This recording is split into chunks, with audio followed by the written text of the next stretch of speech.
back to another actual video, not an advertisement. This is an unfamiliar horn for a while because it's not been at my house for a while.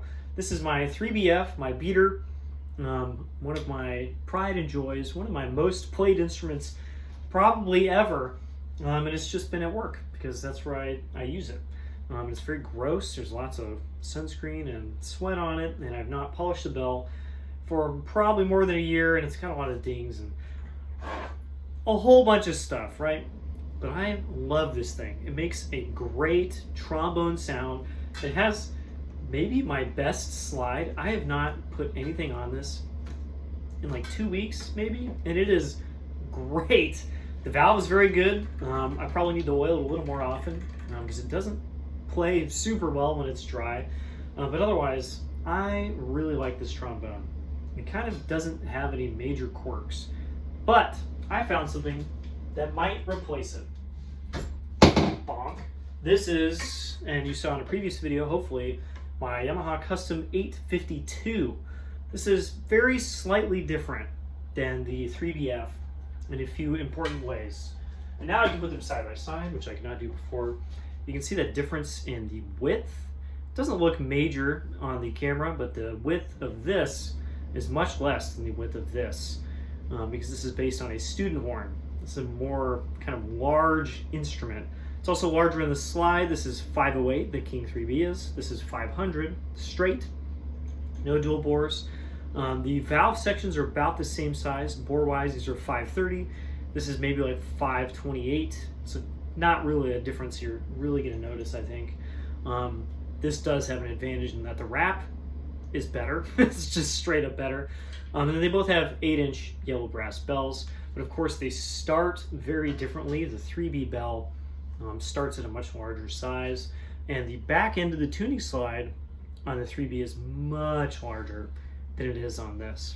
And basically what that ends up meaning is this sounds a little bit brighter. Ta-da! I finally used this at work. Had it for about a week, but of course I played bass trombone the whole week, and then I got to play this Monday, and I was very impressed. I've been looking for something that had a little more zing, just the tiniest bit. I play third trombone at work most of the time, but every once in a while I have to play second, and there's a couple tunes where I have to play first. And on those tunes where I play first, the 3B is just enough of a blending instrument. It really is. It likes to sit in the middle of a section that it's really hard to get the zing to really bring out a lead part. I would like to do that all myself, but it's not really possible. And I also have to play low E's and like all this stuff in the middle of the staff and have like a nice fat sound and sit next to bass trombone. The horn has to do a lot of stuff. It's a giant variety. And the 3BF is great at like 90% of it. I'm always looking for something better, but I don't want to spend a lot of money, so I found this. I'm not sure if this is actually, 100% of the spectrum, but it did do a lot of things really well. I thought the low range was very good. The 3BF low range, it's fine, but it does get a little nasal and a little stuffy sounding as you get below the staff in a way that I don't always enjoy.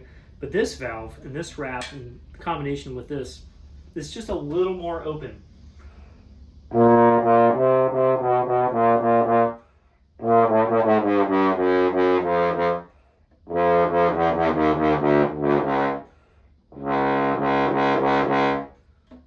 even got comments like, ooh, that has a nice low range, which I don't on the 3BF, even though I've played all the same notes on that about 1,000 times.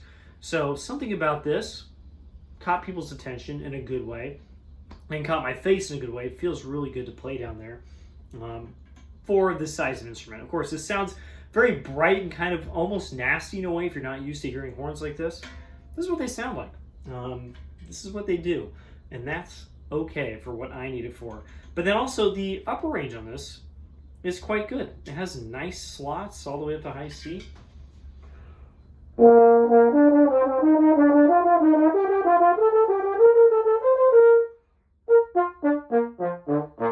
Really just doesn't have any crazy quirks. It feels pretty good. The one big thing that I noticed And this, again, I've played this part a gajillion times, and I've played it a gajillion times on this, so I'm extremely used to playing on this.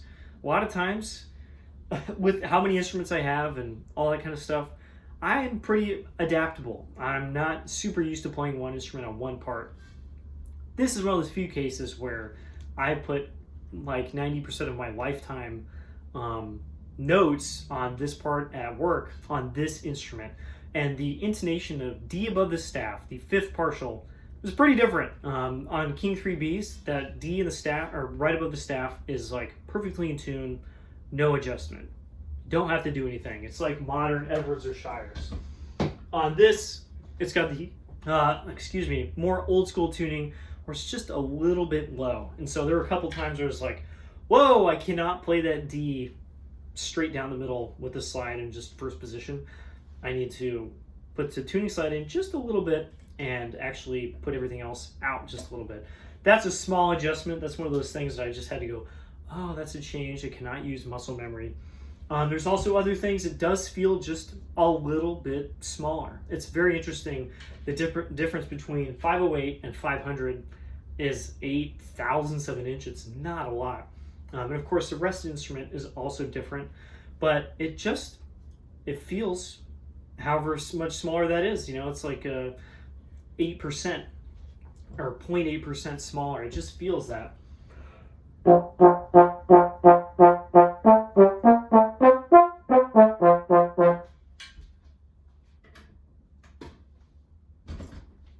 In response and sound. This has just that tiny hint of medium bore that I really like about the 3B. Just a really honest, like, American trombone sound. And I love it, but for my use case, sometimes it's actually a little much. The person who plays next to me most of the time plays a Silversonic 2B, which is just super focused. It's not necessarily a small sound, but it just has a ton of color, a lot of higher overtones. And this kind of doesn't sound like that. This is a little too much beef. It's a little too covered, maybe a little too legit for a lot of the stuff I need. And this Yamaha, whoop, ding. It's okay, these are dingable instruments. This Yamaha has some of those characteristics. It doesn't sound like a Silversonic 2B, but it's leaning more in that direction. That makes it very useful to play really loud, get those nice quick fronts to the notes, but still blend in, and I can kind of relax and chill with the bass trombone when I need to. So very encouraging. I really enjoyed playing this. The slide is not as good as my 3B. I think it probably just needs to be aligned or something. It's just slow. Works. I can definitely use it, but the 3B slide is like, I put stuff on it like once a month, and it's just awesome all the time. The valve is great. It is a little far away. I noticed this when I didn't notice it, I should say. I let someone else play it. They're like, oh, this is like really up in your face. The valve is very close, or the lever is very close to your face. Again, I'm very adaptable. I play a ton of horns, so I didn't really notice. I think I might put the Neotech on this if it becomes the going instrument, and it might need some adjustment. It is pretty light, but it is actually not really lighter than the 3BF. The 3BF actually might just be a tiny bit lighter, probably because the slide does not have soldered on over sleeves. Not exactly sure where the weight would come from, but the mouthpiece is actually a significant part of it on these instruments. Yeah, I'm really enjoying this. One of the best parts, of course, is that to empty water from the F attachment, which you do have to do. You can just pull it out and dump it, which is very nice. On the 3B, of course, you have to do the long way where you pull it out and dump it like that. And this is something you have to do when you play a closed draft F attachment a lot as water builds up. So very encouraged. I don't really see this 3BF going anywhere, but it might instead live at home where I can use it for all my like other uses, playing in musical pits, stuff like that. It'll stay here. I use it a lot for like my Christmas gigs, and maybe the Yamaha can live at work, where it'll do that thing in that specific setting. Oddly enough, Doug Elliott recommends the D2 shank. This is a D3 plus, so 1.5 sizes larger for 500 bore instruments. I did use the D2 shank for a bit, and it felt really good up until a certain dynamic, and then it just kind of stopped working. It had a very quick response. I liked the sound, but I could not play loud. I could feel my face kind of going, like straining against it. And I was like, oh, strange. And so I just put in the exact same setup I use on my 3B the whole rest of the day, and it was great. Made a nice fat sound. I could put a lot of air through it. The horn did not really back up. I played very loud at a couple points. Very happy with this. I don't want to tell everyone to go out and buy these because I have some friends that are like, well, now I want one. So let my friends buy them first, but this is like a really good horn. This is not, again, I repeat, this is not a student instrument, except that it was based on one and maybe has like the same bell mandrel and tuning slide mandrel. Otherwise, this is a professional grade instrument. YSL 852 Custom, only made in the 80s. Good luck finding one. I'm really glad that I did. And it might just be my new workhorse.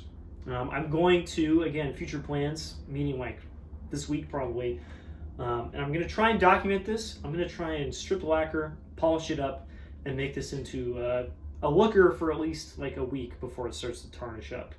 Because that's exactly what I did to this. This is a stripped bell, and it doesn't look beautiful right now, but at least it doesn't have lacquer on it.